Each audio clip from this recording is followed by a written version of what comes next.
Assalamualaikum warahmatullahi wabarakatuh. Kami dari kelompok 7 akan mempresentasikan tugas kendali proses mengenai proses kontrol di Mitsubishi S-Furnace. Anggota kelompok kami terdiri dari Jalu Armadanta, Faradila Safira, Ahmad Ade, Sherita Risa, dan Christopher. Outline dari presentasi kami terdiri dari yang pertama, penjelasan umum Mitsubishi proses, kedua, deskripsi S-Furnace, deskripsi lens pada S-Furnace, daftar alat instrumen, PNID, dan deskripsi proses, dan yang terakhir, Human Machine Interface. Diagram alir di samping merupakan Mitsubishi proses yang mendeskripsikan urutan proses untuk input konsentrat tembaga, batu bara, flux, pemisahan tembaga mate, dan discharge slag. Lalu dilanjutkan dengan konversi tembaga mate menjadi tembaga blister, lalu diakhiri dengan pengiriman blister copper ke anode furnace. Yang pertama ada S-Furnace atau smelting furnace, yang berfungsi untuk membentuk tembaga mate dan slag. Yang kedua ada CL Furnace atau cleaning furnace, yang bertujuan untuk memisahkan tembaga mate dan slag yang diterima dari S-Furnace. Yang ketiga ada C-Furnace atau converting furnace, yang berfungsi untuk menerima mate yang akan dikonversi menjadi tembaga blister, dan proses konversi ini akan menghasilkan slag juga. Ada anode furnace yang berfungsi untuk menerima tembaga blister dan terjadi proses refining. Dan yang terakhir ada casting, yaitu tembaga yang sudah di-refining dicetak sesuai dengan kebutuhan. Oke, penjelasan umum tentang S-Furnace. Yang pertama, S-Furnace menggunakan lens dan biasanya berjumlah 9. Fungsinya untuk mengalirkan material dan oksigen enriched air. Namun, ujung dari lens perlahan-lahan akan terkonsumsi.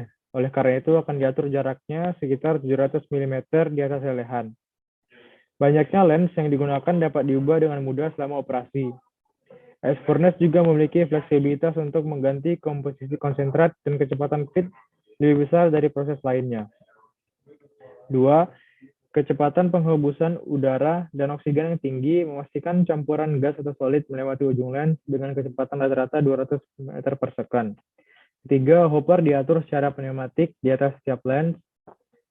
Dan keempat, proses pelelehan di bawah lens menggunakan burner di samping dan dialir udara dan fuel juga. Yang kelima, refraktor yang dipakai pada S-Furnace Mitsubishi proses adalah fuse gas dan direct bond magnesit chrome atau MgO Cr2O3. Flux yang digunakan adalah material dengan kadar silika yang tinggi. Yang ketujuh, off-gas yang kaya dengan SO2 ditarik dengan electrostatic precipitator. Nantinya off-gas akan didinginkan dan dibersihkan sebelum dikirim ke acid plant. Dan yang terakhir, sekarang terdapat tren untuk mengaplikasikan sistem cooling di lining untuk meminimalisir perbaikan pada 10-15 tahun operasi dengan memasang water cooled copper di furnace brickwork. Slag yang membeku akan memproteksi refraktori dari erosi atau korosi dari liquid slag. Selanjutnya akan dijelaskan oleh teman saya. Baik, selanjutnya saya akan menjelaskan mengenai deskripsi lens pada S-Furnace secara lebih detail. Tapi sebelumnya, saya akan menjelaskan overview Mitsubishi proses yang tadinya sudah dijelaskan oleh teman saya, tapi saya akan membahas secara lebih umum saja. Jadi seperti yang kita tahu bahwa di Mitsubishi proses itu terdapat 3 furnace yang disusun secara berundak, yaitu ada smelting furnace, ada slag cleaning furnace, dan juga ada converting furnace. Yang mana ketiga furnace ini disusun berundak karena dia memanfaatkan gaya gravitasi untuk mengalirkan cairan ke bukan tembaga.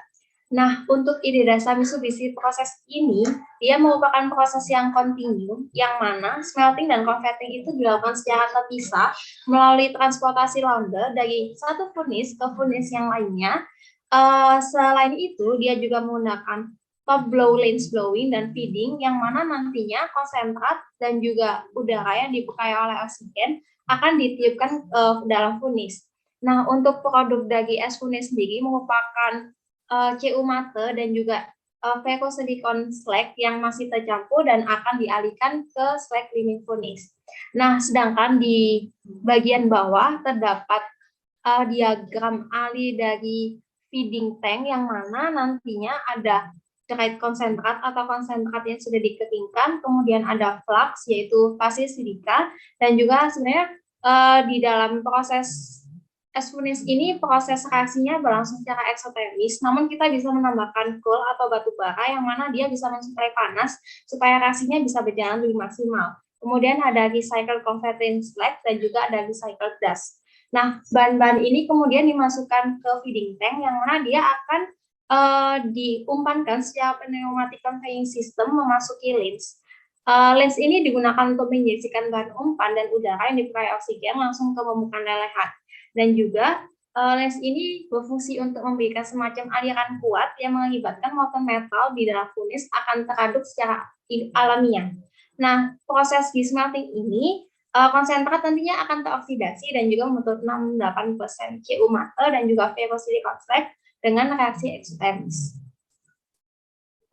Kemudian berikutnya mengenai deskripsi lens pada furnace secara lebih detail. Jadi pada layar bisa dilihat ada gambaran es furnace dari tampak atas dan juga tampak samping.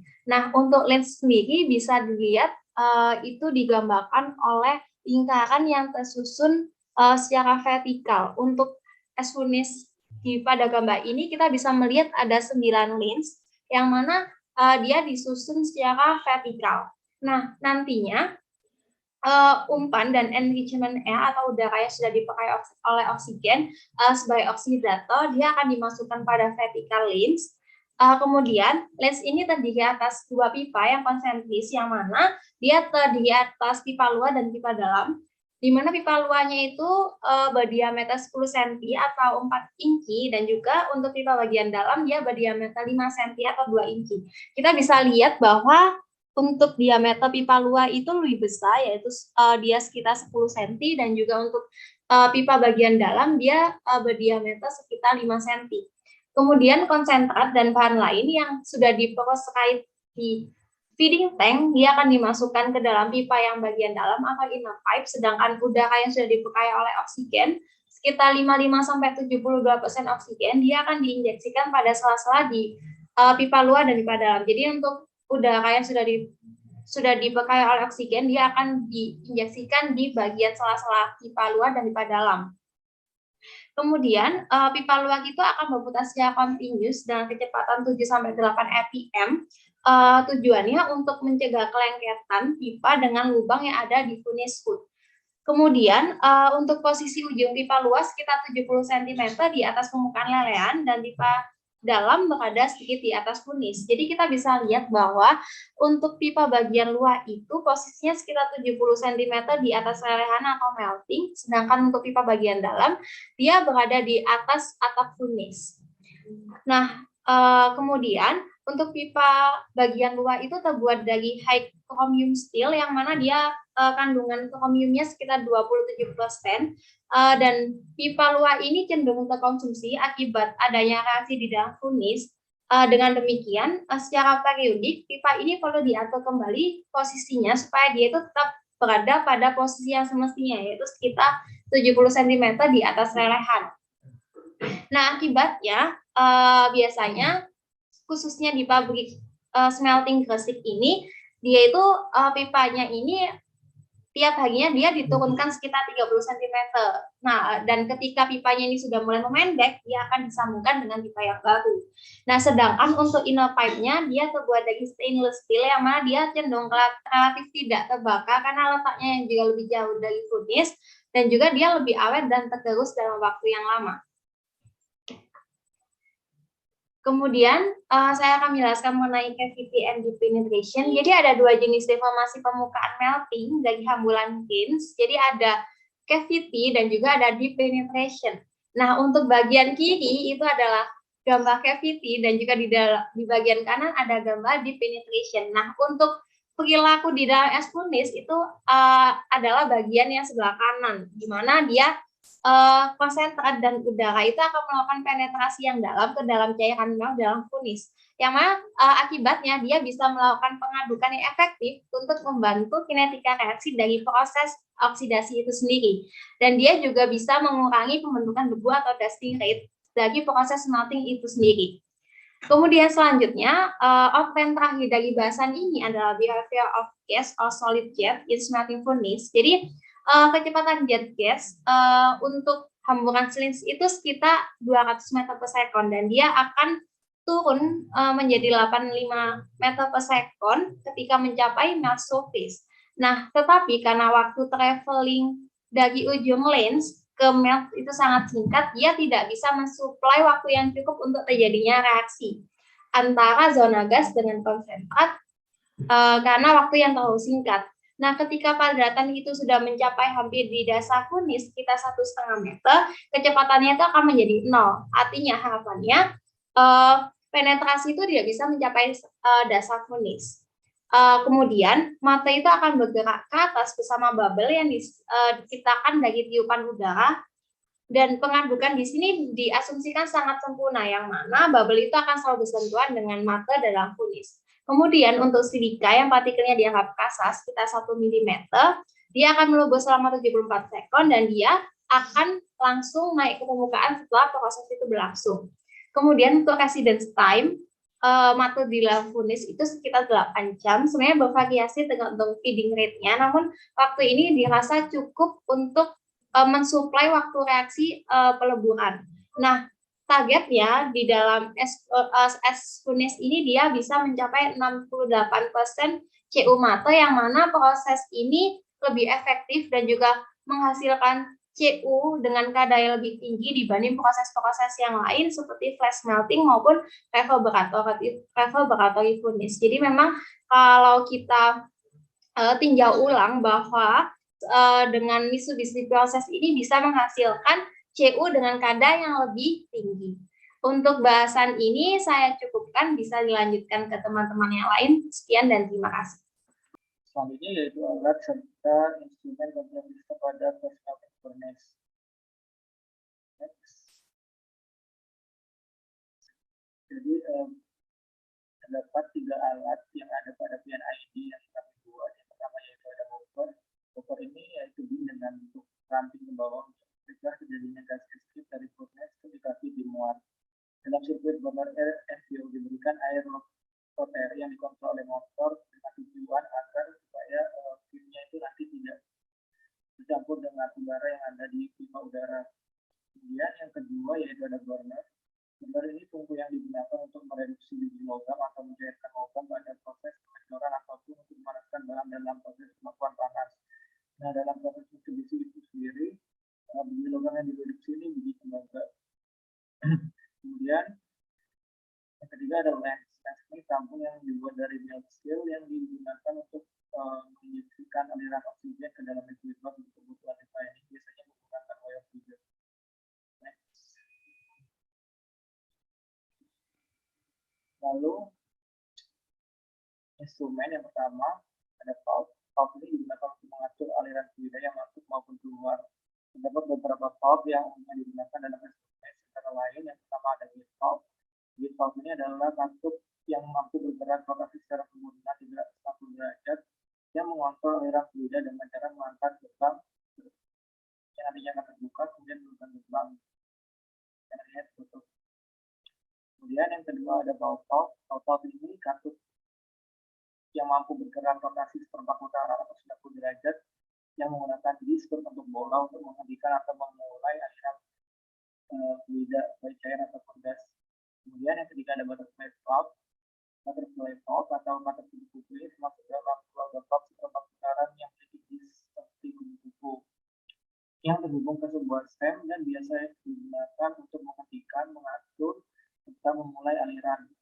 Kemudian selanjutnya ada check valve. Check valve ini jenis katup yang berfungsi untuk mengatur aliran fluida baik cair maupun gas yang mengalir hanya ke satu arah serta mencegah adanya aliran balik atau reverse flow. Check valve ini digunakan sebagai pengamanan dalam sistem perpipaan. Kemudian selanjutnya ada safety valve. Safety valve ini jenis katup yang berfungsi untuk melindungi equipment atau peralatan piping ketika tekanan atau flow rate itu melebihi dari yang diset. Oh ya, sebelumnya di sebelah kanan ini ada simbol dari instrumen yang ada di PNID kami. Selanjutnya yaitu yang keenam ada pressure reducing valve, itu katup yang berfungsi untuk mengatur sistem tekanan fluid gas ataupun cairan dari sumber tekanan yang tinggi sehingga nantinya akan dihasilkan tekanan yang lebih rendah sesuai dengan kebutuhan sistem yang diinginkan.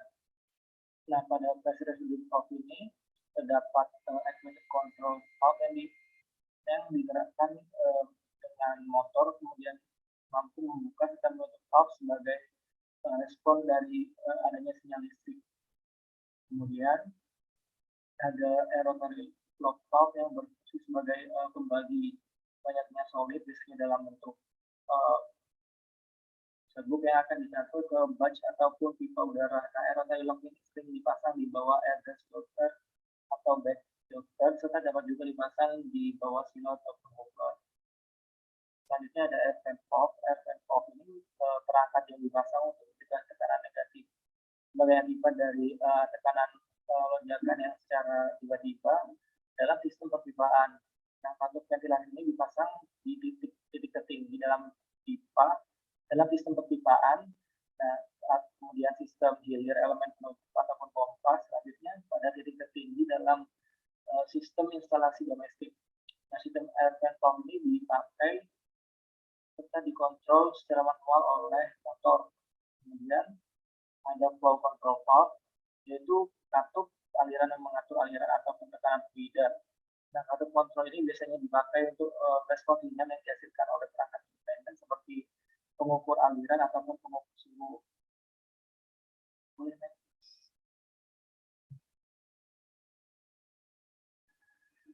Kemudian ada unit pengukur ataupun measurement devices atau sensor. Kemudian yang pertama ada pressure indicator, itu instrumen untuk mengukur serta merekam perubahan tekanan pada perangkat otomatis pneumatik dalam sistem mesin piston. Nah, indikator tekanan ini umumnya memiliki elemen penginderaan atau sensor serta perangkat transmisi dan perangkat perekaman.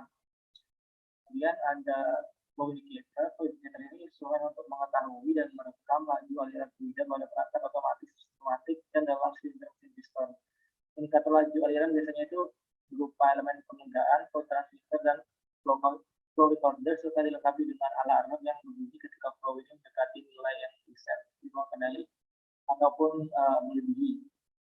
Kemudian ada temperature indicator merupakan instrumen yang mengetahui serta merekam temperatur fluida dan perangkat otomatis pneumatik dalam sistem silinder mesin piston.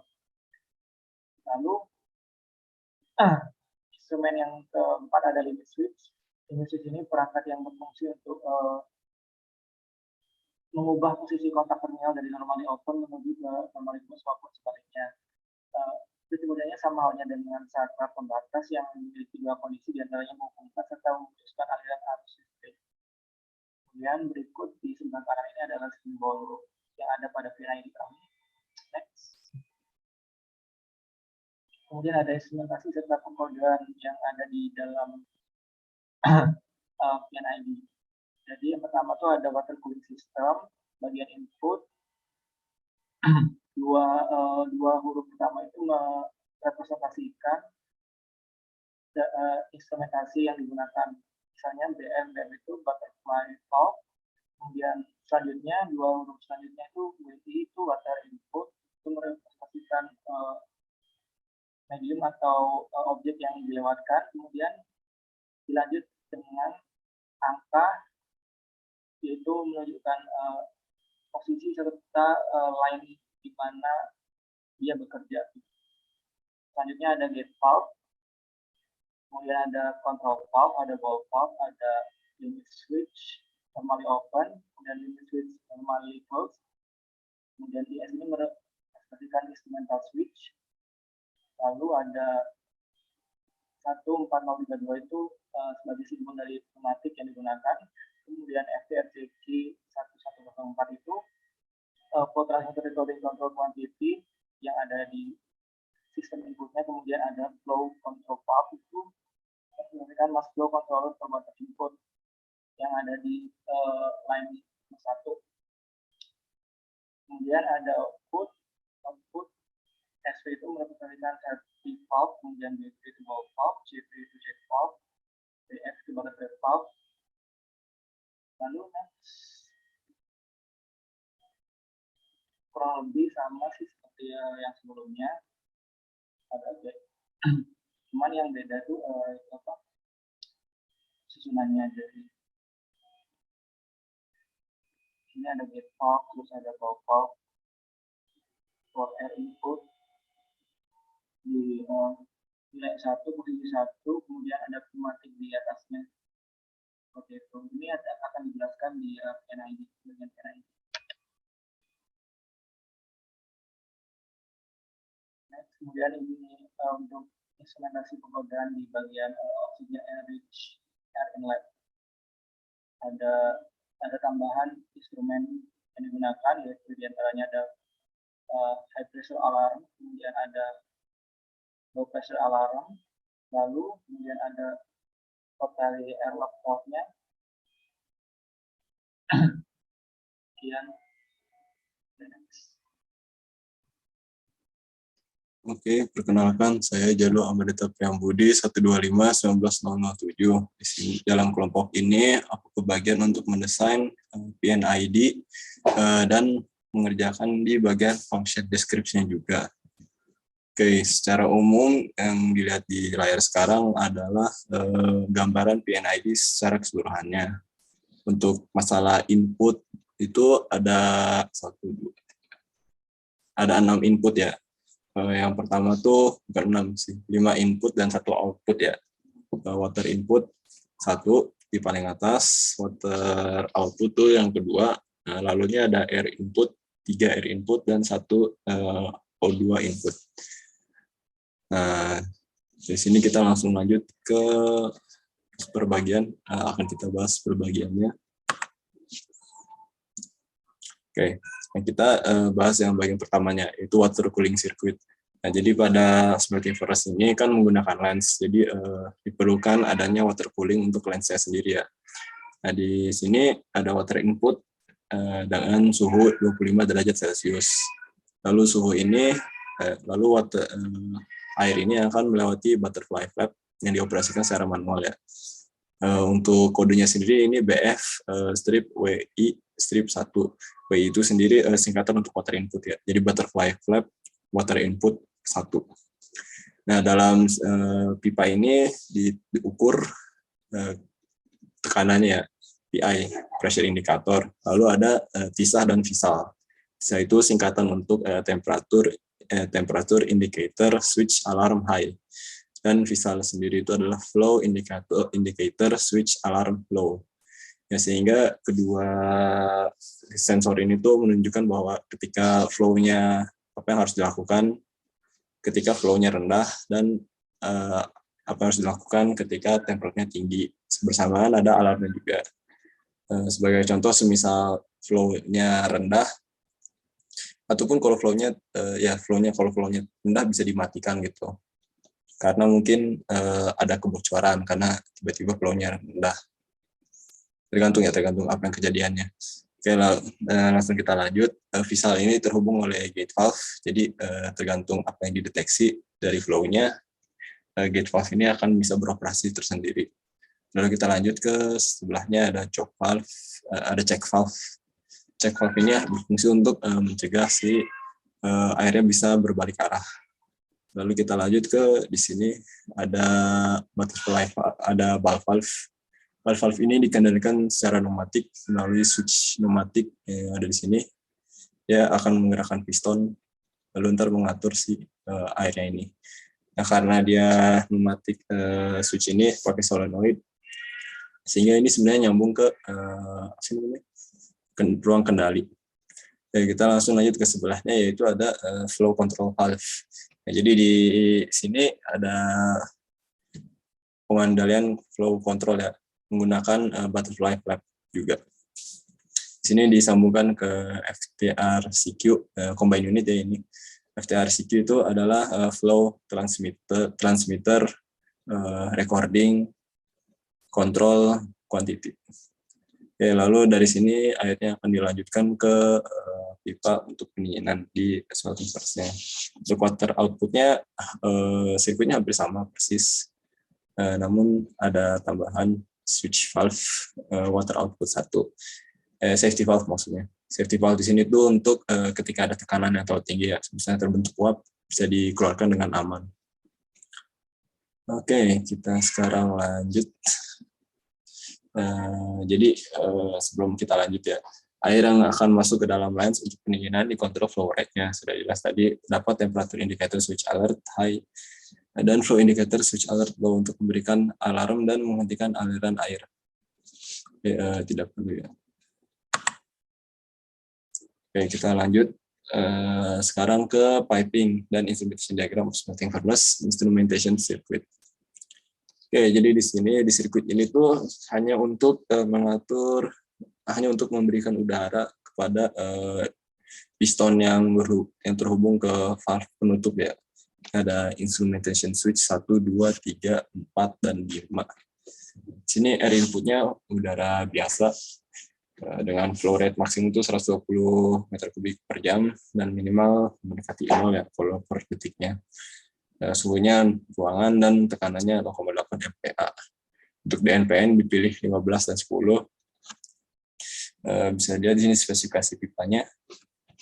Nah di sini pengendalian alirannya tuh tidak dikendalikan ya, hanya diatur nyala atau matinya dengan gate valve dan valve valve, serta valve valve di masing-masing pipa untuk nyambung ke instrumentation-nya. Di sini juga ada indikator tekanan dan transmitter pressure untuk supaya ruang kendali bisa ngecek apakah tekanannya ada atau tidak, sehingga tahu apakah instrumennya bisa digerakkan atau tidak. Oke, kita bisa lanjut. Nah, di sini burner, air, dan fuel circuit. Jadi di smelting furnace tuh ada burnernya ya, sehingga kita harus menyediakan air dan fuel. Nah, untuk airnya sendiri digunakan dengan maksimum 500 meter kubik per menit. Ini maksimumnya aja, jadi batas atasnya lah. Lalu dipilih DN dan PN 700 dan 25 sesuai dengan kebutuhan, sesuai dengan aliran flow rate udaranya ya. Oke, dari sini kita bisa lanjut, ada valve biasa. Lalu intinya sih pada sirkuit ini tekanannya dikurangin dulu menjadi 0,8. Lalu dialirkan ke selanjutnya ada switch-nya sendiri. Switch yang dikendalikan oleh control room. Lalu ada bypass juga jika diperlukan ya. Jika diperlukan sudah disediakan ada bypass. Selanjutnya ada check valve supaya tidak terbalik saja, just in case. Ada pressure alert high dan pressure alert low. Lalu dialirkan lalu melewati flow control valve lagi menggunakan butterfly flap. Butterfly flap-nya ini tadi tidak dijelaskan bahwa dikontrolnya dengan motor listrik. Motor listrik yang dihubungkan ke semacam gearbox, sehingga perputarannya gearbox reducing gear ya, sehingga perputarannya bisa lebih pelan gitu. Oke, ini disambungkan ke FTRCQ, flow transmitter, recording, control, quantity. Di situ ada box ini lagi, ini vent yang bisa dikontrol, bisa buat dua arah sih, bisa vent yang belakang atau bisa vent yang setelah atau vent sebelum, tergantung pengendaliannya. Ini dikontrol oleh motor ya. Oke. Lalu dari sini ada fuel. Nah, fuel ini dicampurkan ke dalam aliran pipa menggunakan rotary airlock ya, sehingga fuelnya itu harus wajib dalam bentuk powder. Nah, rotary airlock ini dioperasikan dengan motor, dikendalikan dengan motor, dan motor ini dikendalikan oleh SRCT ya, speed recording control transmitter. Oke, jadi intinya banyaknya fuel yang masuk akan dikendalikan oleh motor. Motor ini dikendalikan kecepatannya oleh sensor ini. 1 strip 4/9. Ya, dari sini bisa dicek pressure alert low. Ketika ada penyumbatan, otomatis bagian sini tekanannya akan rendahkan. Nah, oleh karena itu disiapkan ada pressure alert yang bisa ditransmitkan ke ruang kontrol kendali. Oke, ini akan lanjut ke burnernya, melewati ada vent vent ini bisa dinyalakan kalau perlu. Oke, kita langsung lanjut aja. Oke, jadi untuk jelasan sederhananya feed dan blast circuit ya. Jadi dalam sirkuit ini oksigen murni dan udara dicampurkan menjadi enriched air. Nah, oksigen murni ini dan udara dikurangi tekanannya. Nah, bisa lihat ya, ada pengurangan tekanan di kedua sirkuit, di kedua pipa. Lalu bisa dinyalakan atau nyalakan menggunakan valve ini yang akhirnya sama-sama 3. Oke, lalu lanjut sama, intinya sebenarnya sirkuit ini sama sih dua-duanya, cuman yang oksigen itu dicampurkan ke dalam dari input sehingga menghasilkan enriched air. Nah, karena flow-nya dua-duanya dikontrol, nah dari sini bisa diketahui rasionya ya. Rasio dari masing-masing aliran. Misalnya maksudnya dalam arti rasio oksigen to air-nya gitu. Oke, kalau kita lanjut, nah di sini setelah dicampurkan menjadi enriched air, udaranya tuh melewati vent lagi. Nah, lalu setelah di vent ini akan terhubungkan ke series of bin ya. Ada fuel, concentrate, flux, dan C-slag. Ini sama kayak yang tadi, digunakan rotary airlock yang dikendalikan oleh motor, yang dikendalikan oleh speed recording, control, transmitting ya. Nah, oke, jadi dari sini ntar langsung aja fuelnya bisa dicampurkan, konsentratnya dicampurkan, flux dicampurkan, C-slag juga dicampurkan. Dari sini disiapkan ada skate di posisi sebelum setiap orbin ya. Jadi ketika ada apa-apa, nah misalnya pressure alert-nya menunjukkan ini mampat, ini bisa dimatikan saja supaya tidak ada masalah yang lebih lanjut ya ke bawah lainnya. Oke, kita bisa lanjut. Jadi intinya dari sini semua akan ada campuran di mana isinya tuh udara, enriched air, fuel, konsentrat, flux, dan C-slag. C-slag ini adalah slag yang dari cleaning furnace dimasukkan kembali ke smelting furnace untuk recycling. Oke, di sini juga ada venting, di venting sebelum dan sudah pencampuran solid. Oke, jadi semisal pipanya udah dimatikan, terus perlu ngebuang isinya tuh bisa aja langsung dari sini, si ventnya. Oke. Kita lanjut ke yang terakhir, ada lens dan burner circuit. Jadi dari semua sirkuit yang tadi sudah dibahas, di sini ditunjukkan perpipaan yang ada di smelting furnace sendiri ya. Nah, di sini untuk yang di bawah sini, yang di bawah sini, di sini ada blastnya. Oke, blastnya masuk, lalu dia nyebar ke setiap lens melewati 9 pipa ya. Dari 1 pipa menjadi 9 langsung. Nah, bisa diikuti panahnya ini, bisa dari sini ke sini masuk ke lens, dari sini langsung masuk ke lens. Oke, dalam sisi ini ada air masuk ya, H2O in. Sini masuk, lalu dia split menjadi 2 pipa. Nah, setiap pipanya ini tuh dia split lagi menjadi masing-masing ya. Untuk yang di paling kanan ini dia split menjadi 5 ya, 5 pipa. Yang di kiri tuh dia split hanya jadi 4. Nah, lalu dari setiap lens tuh keluar 1 pipa. Nah, lalu pipa ini akan berkonversi kembali menjadi 1 ya. Ini sebagai water output. Oke, dari bawah sini ada pipa buat burnernya.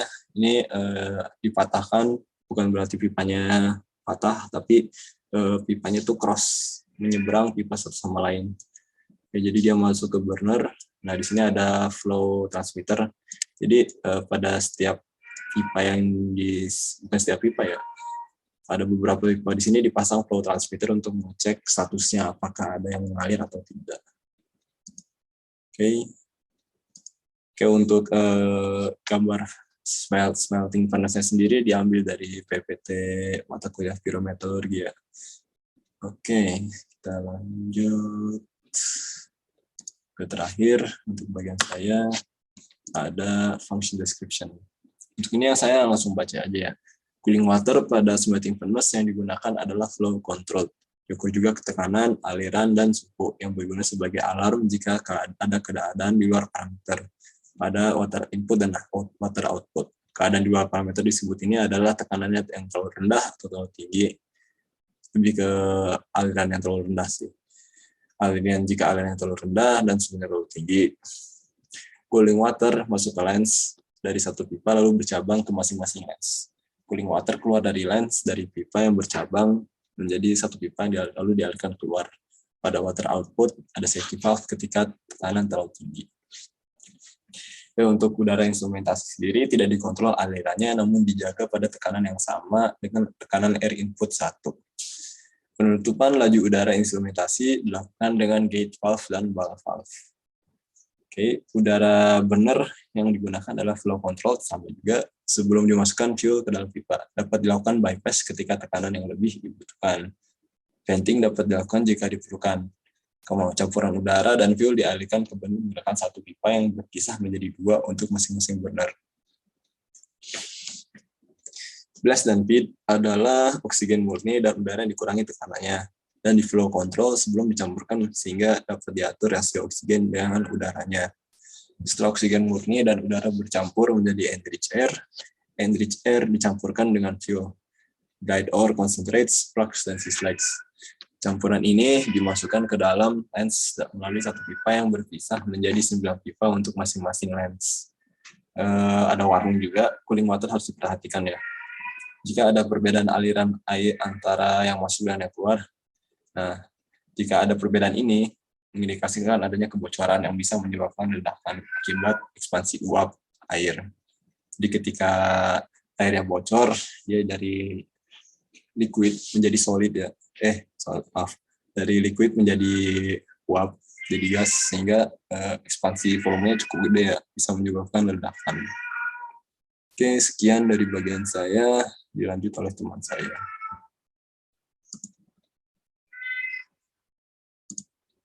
Jadi untuk bagian selanjutnya yaitu ada HMI atau Human Machine Interface, di mana Human Machine Interface ini merupakan suatu sistem yang menghubungkan antara manusia dan teknologi mesin. Sistem HMI ini banyak digunakan pada kalangan industri di mana untuk komputer dengan display di monitor CRT atau LCD dan bisa melihat seluruh sistem dari layar tersebut. Bahan-bahan yang masuk ke dalam furnace pada PNID yang telah dibuat itu ada gas-gas, ada air, ada material-material pada bin dengan parameter tertentu yang tertera pada panel-panel yang ada pada gambar. Lalu parameter-parameter yang diukur itu contohnya ada suhu, ada flow rate, dan juga tekanan pada sistem. Aliran bahan-bahan yang masuk akan berjalan normal ketika masih berada pada rentang parameter normal yang telah ditentukan dan ditunjukkan oleh angka-angka yang tertera pada layar. Pada rancangan HMI yang sudah dibuat, dapat dilihat bahwa pada sistem aliran dipasang banyak alarm untuk menjaga berjalannya sistem. Contohnya pada water input, di mana air mengalir dengan normal pada temperatur 25 derajat Celcius, sementara ternyata air yang masuk itu memiliki suhu yang lebih tinggi. Hal tersebut akan menyebabkan alarm memberikan tanda dan sistem dapat dihentikan, kemudian dilakukan penyesuaian pada aliran air yang masuk. Hal yang sama juga dapat diaplikasikan pada sistem alarm-alarm lain pada sirkuit lainnya. Untuk selanjutnya,